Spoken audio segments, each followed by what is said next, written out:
Selamat datang di channel Simar Imam. Sembari mendengarkan tinggalkan like dan komentarnya bosku. Jangan lupa pasang headset kalian. Siapkan pancing dan umpan. Mari kita mancing, semoga dapat ikan. Penembak jitu terbaik. Bab 365. Puan, silakan ikut dengan kami. Seorang wanita cantik berambut pendek yang mengenakan setelan profesional berdiri di samping Lian. Pada saat yang sama, 4 penjaga keamanan kekar muncul dan mengepung Lian. Apa, kamu curiga kalau aku penipu? Lian berdiri dan mengangkat tangannya. Jika kamu benar-benar curiga aku penipu, periksa di sini. Kami tidak mencurigai Anda sebagai penipu, kami hanya ingin berbicara dengan Anda, kata wanita cantik berambut pendek sambil tersenyum profesional. Tidak diragukan lagi. Diperkirakan tidak ada satupun penjudi yang hadir yang mempercayai hal tersebut. Bahkan Ang Li pun tidak mempercayainya. Kasino adalah penipu terbesar.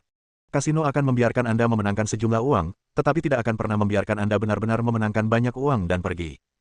Jika perjudian tidak melibatkan kecurangan, itu berarti bermain melawan rintangan. Menang atau kalah ditentukan oleh Tuhan. Ang Li sama sekali bukan seorang pemikir probabilistik. Sebagai seorang penembak jitu, ia lebih memperhatikan analisis yang tenang di medan perang, dengan mengandalkan kekuatan. Berjudi. Ang Li tidak akan pernah melakukan hal bodoh seperti itu, apalagi saat menghadapi musuh di medan perang. Sejujurnya, Ang Li benar-benar amatir dalam hal perjudian. Apalagi di kasino yang begitu beragam, banyak permainan yang dia tidak tahu cara memainkannya, sehingga akhirnya dia memilih yang paling sederhana. Bahkan dengan permainan sederhana ini, Ang Li baru benar-benar mengetahui aturannya setelah kehilangan chip sebesar $20.000 AS. Keterampilan berjudi Ang Li sangat buruk, dan bisa juga dikatakan sangat sederhana. Untuk taruhan pertamanya, Ang Li tidak akan pernah bertaruh terlalu banyak, hanya $10.000. Jika Anda menang, itu masih $10.000. Jika Anda kalah, naikkan taruhan Anda dan bertaruh $20.000. Dengan cara ini, jika taruhan kedua menang, Anda tidak hanya dapat memenangkan kembali kekalahan Anda pada taruhan sebelumnya, tetapi Anda juga dapat memenangkan $10.000 lagi di akun Anda. Jika dia masih kalah pada putaran kedua, Ang Li akan menaikkan taruhannya lagi dan bertaruh $40.000 pada putaran ketiga. Secara analogi, Ang Li tidak percaya bahwa dirinya tidak akan menang. Dari segi kemungkinan, kecuali dia sangat tidak beruntung dan kalah dalam puluhan pertandingan berturut-turut, Ang Li akan selalu menang satu kali. Selama Anda menang sekali, Anda bisa memenangkan kembali apa yang hilang sebelumnya dan mendapat untung lagi. Setelah itu, Ang Li akan mulai bertaruh $10.000 lagi. Dengan mengandalkan keterampilan perjudian yang sederhana dan mengerikan inilah Ang Li mengubah $5 juta AS menjadi $50 juta AS dalam waktu kurang dari sehari. Saya harus mengatakan bahwa Ang Li sangat beruntung dan tidak pernah kalah dalam 10 pertandingan berturut-turut. Dia kalah paling banyak 6 game berturut-turut, tetapi di game ke-7 dia memulihkan kekalahannya dan mendapat untung besar. Ketika taruhan Ang Li melonjak hingga $10 juta AS, dia sudah menarik perhatian Departemen Keamanan Kasino. Dua ahli memantaunya selama beberapa jam tetapi tidak menemukan bukti bahwa dia curang. Jika dia melanjutkan, Lian akan memenangkan lebih banyak uang, jadi dia mengirim seseorang untuk mengganggu Lian. Puan, tolong. Wanita cantik berambut pendek itu mengulurkan tangannya dan berkata dengan sopan. Keempat pengawal yang berdiri di belakang Lian memasang ekspresi jahat di wajah mereka, seolah-olah kami akan menggunakan kekerasan jika Anda tidak pergi. Ketika orang-orang di sekitarnya melihat ini, mereka mundur untuk mencegah kasino mengira mereka bersama Lian. Di permukaan, kasino tidak akan pernah mengatakan bahwa mereka tidak mengizinkan orang memenangkan uang. Lalu siapa yang berani datang ke kasino Anda untuk bermain di masa depan? Di permukaan, semua orang di kasino akan sama sopannya dengan wanita cantik berambut pendek, sehingga Anda akan memiliki ilusi bahwa kehilangan uang hanyalah kesialan. Melihat bahwa dia tidak punya pilihan selain pergi, Lian tersenyum, haha, menunjuk ke tumpukan keripik di atas meja dan berkata, bagaimana dengan uangku? Suami saya memenangkan total $48,32 juta AS, dan jumlah pokoknya $53,32 juta AS. Kami akan mengembalikan setiap sen uang ini kepadanya. Si cantik berambut pendek berkata sambil tersenyum. Yah, aku belajar matematika dengan baik. Ayo pergi. Lian mengulurkan tangan dan menekan topinya agar tidak ada yang mengenalinya. Si cantik berambut pendek membawa Ang Li ke lantai atas kasino, yang merupakan kantor pemilik kasino Cruz. Cruz jelas merupakan legenda di Las Vegas. Dia menyelundupkan dirinya ke Amerika Serikat bersama ayahnya ketika dia berusia 10 tahun. Ayahnya meninggal dalam kecelakaan mobil dan datang ke Las Vegas sendirian. Dia memulai sebagai penjaga pintu dan membangun bisnisnya dari awal hingga menjadi pemilik kasino terbesar di Las Vegas. Kasino mengatakan bahwa Cruz tidak memiliki darah di tangannya, dan sama sekali tidak ada yang mempercayainya. Entah mereka yang kehilangan harta benda karena berjudi dan mati secara tidak langsung di tangan Cruz, atau mereka yang dibunuh oleh Cruz sendiri, jumlah jiwa yang mati di tangannya tidak terhitung banyaknya. Cruz hampir berusia 70 tahun ini, namun tubuhnya masih sangat kuat. Ketika Ang Li melihatnya, dia sedang melatih ayunannya dengan tongkat golf di tangannya. Puan Ang Li, suatu kehormatan bertemu dengan Anda. Cruz menyerahkan tongkat itu kepada wanita cantik berambut pendek dan mengambil handuk putih untuk menyeka keringat di wajahnya. Sepertinya kamu menyelidikiku. Lian berkata sambil diam-diam mengamati situasinya. Selain 4 satpam yang mengawalnya masuk, ada 10 satpam di ruangan itu. 2 orang yang mengikuti Cruz dari dekat, dan 8 lainnya tersebar di berbagai sudut ruangan. Setiap penjaga keamanan kuat dan kuat. Sekalipun mereka belum pernah menjalani wajib militer, mereka pasti telah mendapat pelatihan khusus. Jika seseorang ingin membunuh Cruz di ruangan ini, bahkan jika dia berhasil, dia tidak akan pernah bisa keluar hidup-hidup. Tuan Lian, jika Anda diminta untuk membunuh saya sekarang, seberapa yakin Anda? Cruz melihat apa yang dipikirkan Ang Li. 10%. Aku akan menangani satpam di belakangku dulu, mengambil senjatanya, lalu menembakmu. Lian berkhotbah dan kemudian melanjutkan. Tetapi ada kemungkinan besar saya akan ditembak oleh petugas keamanan lain, jadi saya tidak akan melakukan hal bodoh seperti itu. Ya. Cruz mengangguk, seolah dia sangat mengagumi Ang Li. Ini cek dari bos. Dolar yang berambut pendek mengambil cek dari meja dan menyerahkannya kepada Lian. Ang Li mengambilnya dan melihat jumlah 100 juta dolar AS tertulis di atasnya, dan dia tidak bisa menahan diri untuk tidak bersiul. Apa yang ingin kamu lakukan? Orang pintar. Cruz mengulurkan ibu jarinya ke Ang Li dan kemudian berkata, aku ingin kamu mati di deat game berikutnya. Lian terkejut sesaat. Lalu mengedipkan matanya dan berkata, Tuan, mohon maafkan saya karena tidak dapat memenuhi permintaan Anda. Anda harus melakukan sesuatu yang lain. Cruz berjalan ke meja, mengambil air di atasnya dan menyesapnya, lalu berkata, Liang, meskipun kamu tidak setuju denganku, aku akan mencari seseorang untuk membunuhmu di deat game berikutnya. Oleh karena itu, saya menyarankan Anda untuk menerima permintaan saya, mengambil uang itu dan menikmati hidup selama beberapa hari. Lian mengulurkan tangan dan menjentikkan cek itu dan berkata sambil tersenyum, sepertinya saya tidak punya kekuatan untuk memilih. Orang pintar, saya suka berurusan dengan orang pintar. Cruz memperhatikan sambil tersenyum saat Ang Li memasukkan cek ke dalam sakunya. Bab 366. Setelah meninggalkan bank dengan membawa cek sebesar 100 juta dolar, Ang Li langsung pergi ke bank untuk menjalani prosedur, mengubah cek tersebut menjadi uang tunai dan menyetorkannya ke rekeningnya. Lagi pula, cek tidak memiliki asuransi digital di rekening bank Anda. Setelah meninggalkan bank, Lian memanggil taksi, menyerahkan selembar kertas kecil berisi alamat kepada pengemudinya dan berkata, datanglah ke tempat ini. Catatan itu dari wanita cantik berambut pendek yang menerima cek tersebut. Karena disembunyikan di bawah cek, tidak ada yang bisa menemukannya. Mobil melaju hampir 1 jam dan membawa Lian ke sebuah motel yang jauh dari kota. Lian langsung menuju pintu kamar 203 dan mengetuk 3 kali. Mencicit. Pintu terbuka, dan wanita cantik yang saya lihat di kasino menjulurkan kepalanya dan melihat keluar. Jangan khawatir, tidak ada yang mengikutiku. Si cantik berambut pendek menarik Lian ke dalam kamar, mengunci pintu, lalu mengulurkan tangan untuk menyentuh Lian. Cantik, aku bahkan tidak tahu namamu. Apakah ini terjadi terlalu cepat? Lian mengangkat tangannya dan berkata. Si cantik berambut pendek memutar matanya ke arah Lian. Dia hanya ingin memastikan apakah Lian membawa senjata atau perlengkapan. Kamu terlambat. Lian berkata dengan polos, saya harus memastikan keamanan uang saya terlebih dahulu, bukan? Selain itu, apakah saya mengenal Anda dengan baik? Jennifer, namaku. Jennifer berjalan ke kursi dan duduk, mengulurkan tangan dan mengambil sebungkus rokok wanita dari meja kopi, mengambil satu, menyalakannya dengan api dan menghisapnya dalam-dalam. Ada 5 puntung rokok yang dibuang ke asbak, menandakan dia sudah lama menunggu di sini. Oke, Jennifer, jangan buang waktu. Mari kita bicarakan alasanmu datang menemuiku. Lian berjalan untuk duduk di hadapan Jennifer. Jennifer menatap Ang Li dan bertanya, tahukah kamu mengapa Cruz memberimu begitu banyak uang? Sepertinya tidak ada keraguan tentang ini. Dia ingin aku mati, kata Lian sambil mengangkat bahu. Tidak, harus dikatakan bahwa dia ingin mendapat lebih banyak uang darimu, jawab Jennifer. Lian mengetahui hal ini. Di deat game pertama, broker menghasilkan banyak uang melalui perjudian, yang tentu saja membuat banyak orang iri. Pelayaran adalah salah satunya. Di game deat selanjutnya, Cruz juga akan mendapatkan sepotong kue ini. Setelah deat game pertama, saya yakin banyak orang akan optimis terhadap Ang Li dan berpikir bahwa dia juga akan selamat dari deat game kedua. Tapi jika Ang Li meninggal mendadak, Kruk akan mendapat banyak uang. Tidak ada yang lebih menjamin bahwa dia akan mendapat untung selain mengendalikan hasil permainan. Apakah kamu benar-benar berencana untuk mati? Jennifer bertanya dengan serius. Apakah menurutmu aku berhak memilih? Lian bertanya. Ya, jawab Jennifer tegas. Kau ingin aku membunuh Cruz? Tanya Ang Li sambil menatap Jennifer. Jennifer adalah bawahan Cruz, namun saat ini dia menunjukkan kebencian yang besar pada Cruz. Tidak, membunuhnya saja akan terlalu murah baginya. Yang kuinginkan adalah membuat hidupnya lebih buruk daripada kematian. Kata Jennifer dengan gigi terkatup. Hidup lebih buruk dari kematian.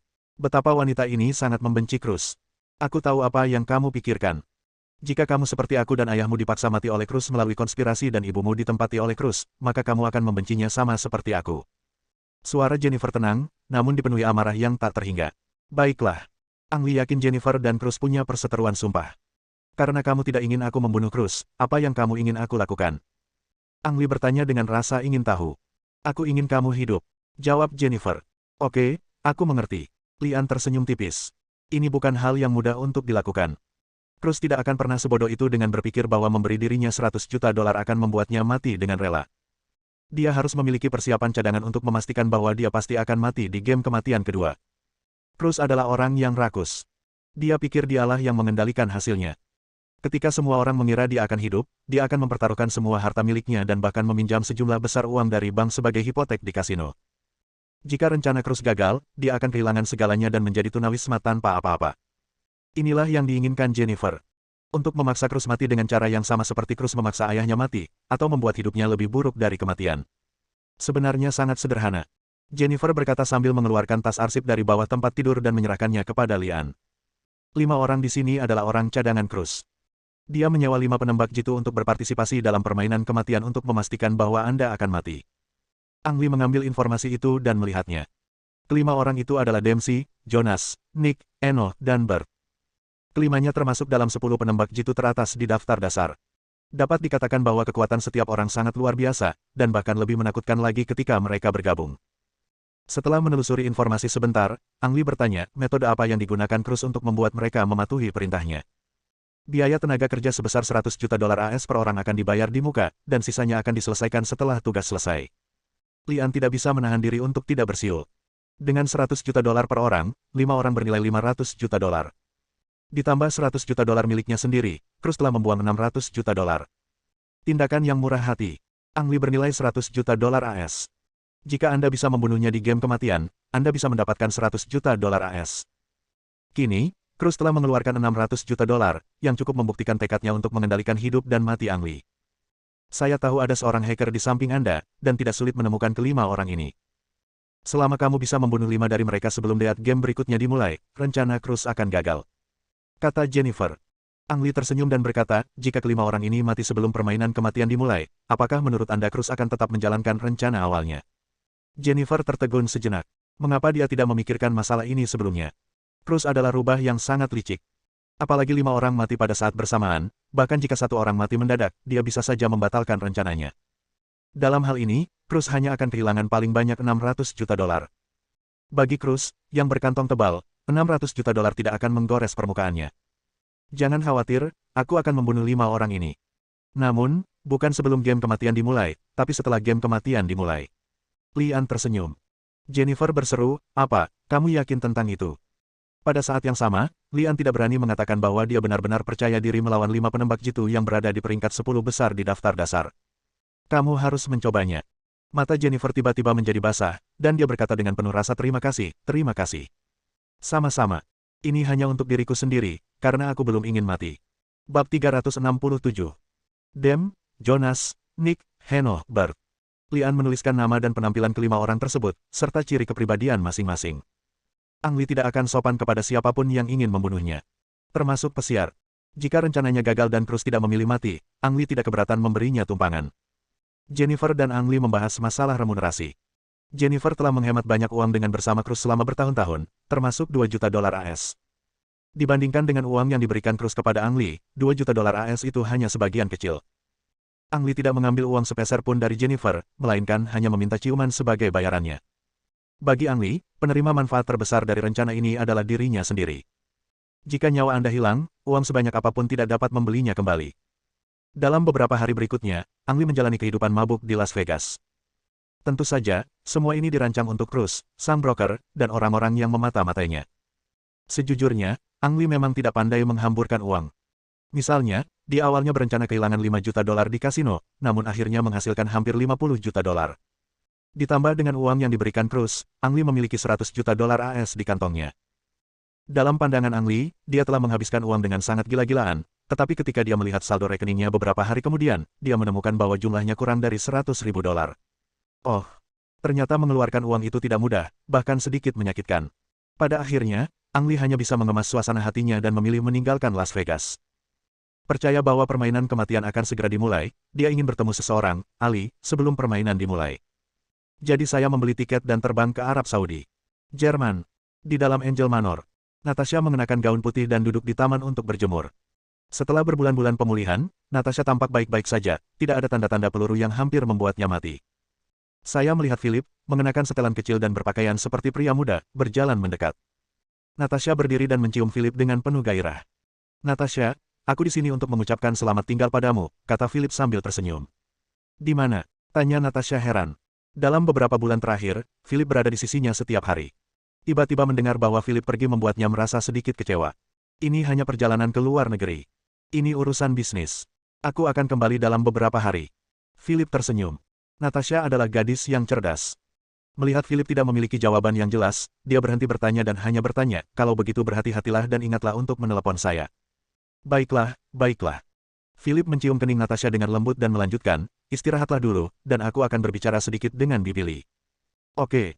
Natasha menunjukkan senyum cerah. Saudari Lee sedang berdiri di loteng, menatap Natasha di taman. Saudari Lee tidak menoleh ke belakang ketika Philip membuka pintu dan masuk, tetapi hanya bertanya, apakah kamu sudah memutuskan? Ya, kata Philip dengan nada berat. Sejak 3 hari yang lalu, dia menerima undangan ke game kematian. Setelah mempertimbangkannya selama 3 hari, dia memutuskan untuk berpartisipasi dalam game kematian kedua. Saudari Lee menghela napas dan berkata, sebenarnya, kamu tidak perlu melakukan ini sama sekali. Anda tidak tahu bahwa ada beberapa kekuatan besar yang tersembunyi di balik Ang Lee. Jika ada yang menginginkan dia mati, dia pasti sudah lama mati. Jika seseorang ingin dia hidup, dia tidak akan pernah mati. Petik 2. Aku harap kamu bisa menjaga Natasha dengan baik selama beberapa hari aku pergi. Jawaban Philip sedikit keras kepala. Dia sudah memutuskan untuk berpartisipasi dalam permainan kematian kedua, dan tidak ada yang bisa menghentikannya. Itu putriku, kamu tidak perlu khawatir untuk merawatnya. Saudari Lee berkata dengan marah. Lian adalah temanku, teman yang menyelamatkanku dan Natasha.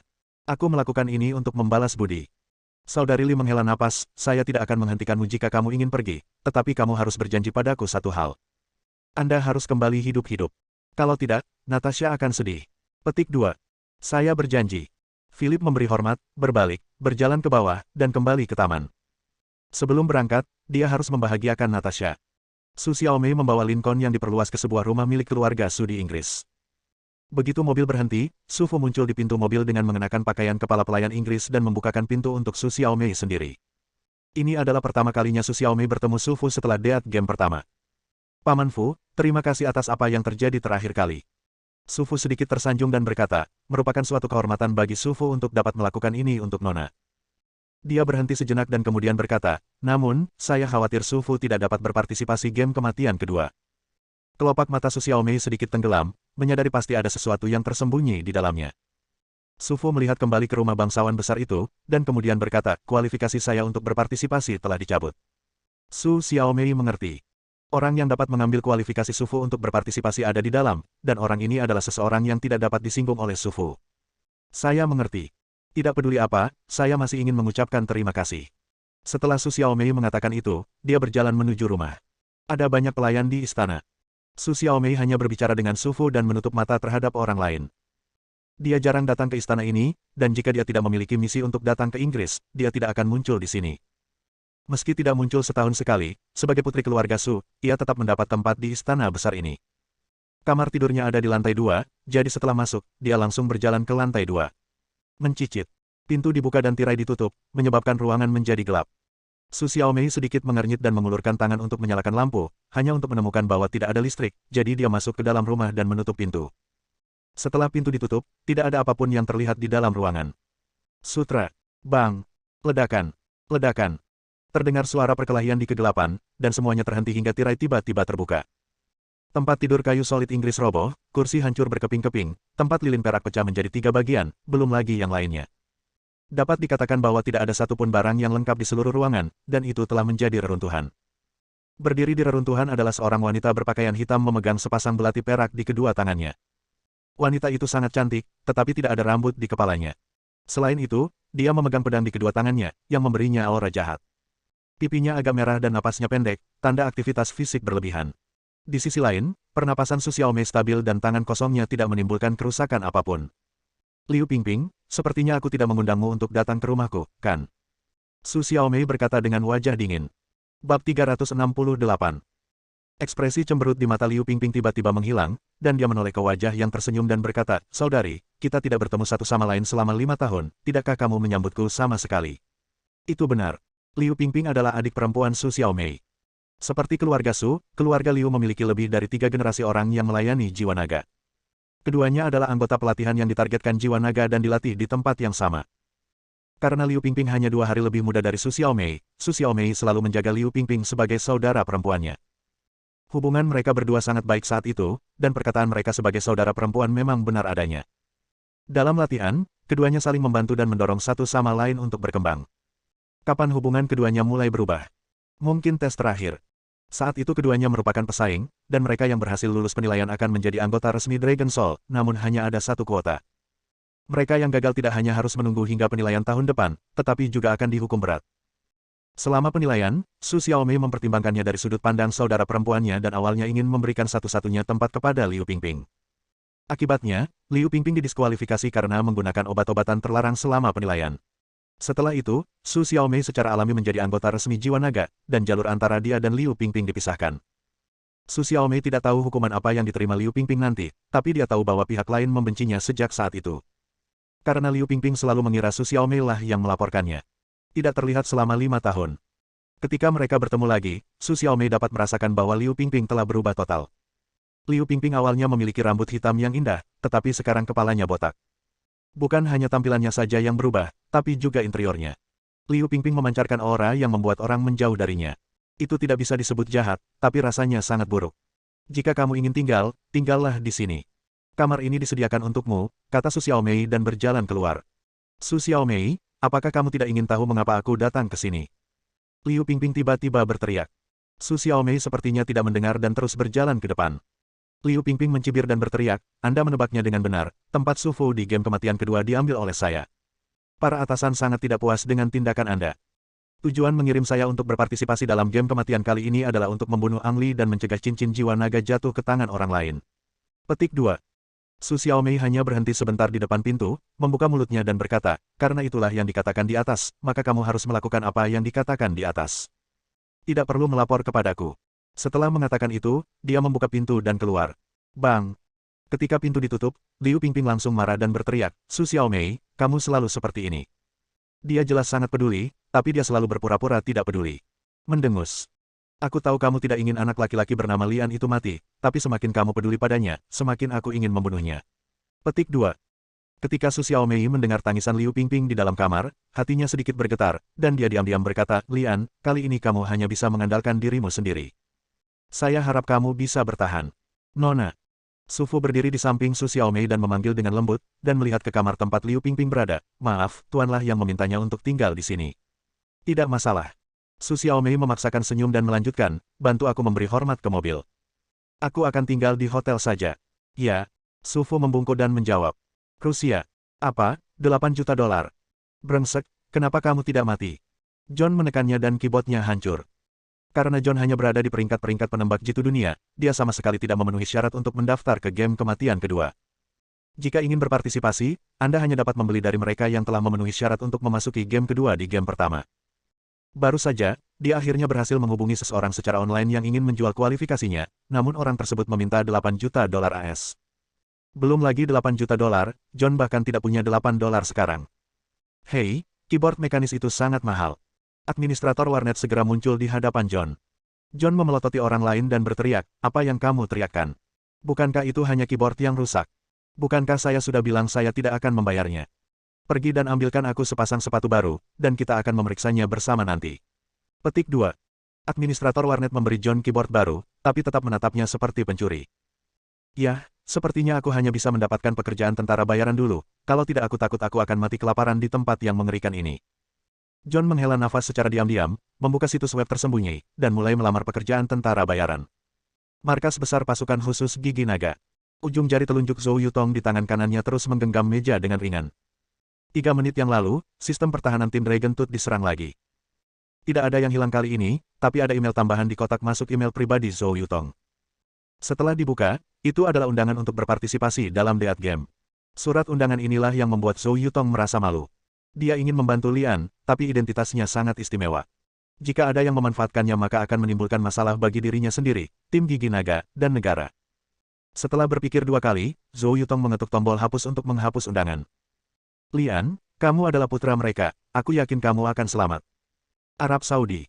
Begitu Lian turun dari pesawat, dia melihat Fali datang menyambutnya secara pribadi dan membawanya ke peternakan unta miliknya. Caizi dan Ali sudah menunggu di sini, dan peternakan unta telah menjadi benteng sementara mereka. Lian, aku tahu kamu akan kembali hidup-hidup. Sangat bagus. Saya tidak bisa menggambarkan betapa bahagianya saya bertemu Anda lagi. Petik 2. Wali tertawa keras dan mengulangi kalimat ini berkali-kali. Sepertinya dia sangat menyukai Lian. Lian hanya memutar matanya. Meski Fali tidak mengatakan apa-apa, Lian sudah menerima kabar dari Caizi. Di game pertama, Fali adalah salah satu dari sedikit penjudi yang memenangkan uang. Apalagi di adegan terakhir, Wali menghasilkan ratusan juta dolar dalam satu kali kejadian. Ang Li tidak suka orang lain berjudi padanya, tapi dia sangat berterima kasih kepada Fali karena mempertaruhkan kelangsungan hidupnya. Setelah memasuki peternakan unta, Ang Li langsung menuju gudang senjata bawah tanah. Gudang senjata Fali memang ada di sini, namun selain gudang senjata, di sini juga terdapat bangunan bawah tanah yang besar, yang bisa dikatakan sebagai benteng bawah tanah. Benteng bawah tanah dapat menjamin keselamatan pribadi setiap orang, dan pada saat yang sama tidak akan berisik seperti di atas. Saudara An, kamu akhirnya datang kepadaku. Cepat kemari, aku akan menunjukkan sesuatu yang bagus padamu. Begitu mereka bertemu Lian, dia ditarik oleh Ali dan lari ke ruang mekanik. Ali adalah seorang masinis, jadi Fali membuatkan ruang mekanik untuknya di sini. Ruang penelitian senjata yang besar. Bersambung.